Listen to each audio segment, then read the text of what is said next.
ডিম খেতে তো আমরা সবাই ভালোবাসি, কিন্তু ডিমের মধ্যে প্রচুর নোংরা থাকে। এই নোংরাগুলো যদি ধুয়ে রাখা হয় তো ভালো, কারণ আমার ডিম রান্না একটু কম হয় আর আমি ডিম ফ্রিজেই রাখি। সেজন্য ডিমগুলো ভাবলাম নোংরা রয়েছে তো ধুয়েই নিই। তো দেখো কত নোংরা থাকে ডিমের মধ্যে, তো ভালো করে ধুয়ে রাখলেই ভালো। তো ধুয়ে আমি আবার এই কাগজের পেটিটার মধ্যে রাখলাম যাতে জলটা টেনে নেয়। এরপর আমি মাছ নিয়ে বসে গেছি। আজকে একটু হাজব্যান্ডকে বলেছিলাম ছোটো মাছ আনতে, তো হাজব্যান্ড ছোটো মাছ আনতে চায় না কারণ খেতে ভালোবাসে না বলে।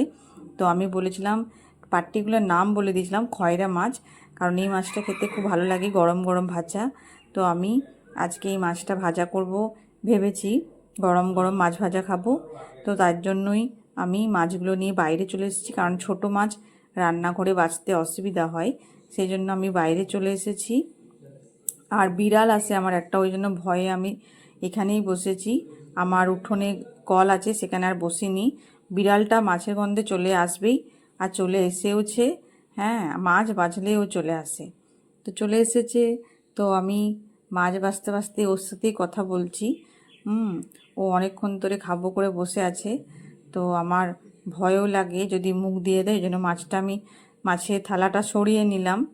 এরপর ভাবছি ওকে একটু দিয়ে দিই, ও বেচারি অনেকক্ষণ থেকে বসে আছে, একটু খাক।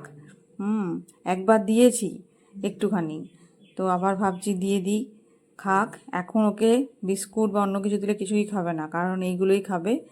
তো আমি দেখো মাছটা নিয়ে ভাবছি পালাবো, কারণ যদিও কোনো কারণে মুখ দিয়ে দেয় থালাটাই, বলা তো যায় না। হ্যাঁ, তো আমি এই একটুখানি মাছের মাথার এই ফুলকোগুলো দিয়ে দিলাম। এরপর আমি ভাবছি রান্নাঘরে নিয়েই চলে যাব, কারণ আমার ছোট মাছ বাছা হয়ে গেছে। হ্যাঁ, এবার বড় মাছগুলো আমি রান্নাঘরেই ধুয়ে নিলাম। এরপর ভালো করে আমি নুন মাখিয়ে নিচ্ছি প্রতিটা মাছের মধ্যে, কারণ আমি ভালো করে নুন মাখিয়ে ফ্রিজে রেখে দিই। তখন কি রান্না করব কিছু বুঝতে পারছি না, তো পরে ভাববো, তো এখন তো ঢুকিয়ে রাখি। তো এইভাবে আমি প্লাস্টিকের কৌটোর মধ্যেই মাছগুলো এভাবেই রেখে দিই সাজিয়ে সাজিয়ে। আর এই মাছটা আমার ভাজা খেতে খুব ভালো লাগে, তাই হাজব্যান্ডকে বলেছিলাম, পেয়েছে বলে নিয়ে এসছে, না পেলে তো আর কি করা যেত। তো এরপরে মাছগুলো, বড় মাছগুলো রেখে দিচ্ছি এইভাবে, আর কয়েকটা থাক, দেখি এখন কি রান্না করব। হ্যাঁ, তো আমার মাছ দেখো রাখা হয়ে গেল। এরপর হাজব্যান্ড আবার একটুখানি চিকেনও নিয়ে এসেছে মেয়ের জন্য। মেয়ে চিকেন পকোড়া, চিলি চিকেন এগুলো খায় তো মাঝে মাঝে, তার জন্য হালকা চিকেন এনে দিয়েছে, বোনলেসই চিকেন এনে দিয়েছে। তো সেটাও ধুয়ে নিলাম ভালো করে, পরিষ্কার করে ধুয়ে আমার রাখা হয়ে গেল। তো আজকে দেখো আমার বাজার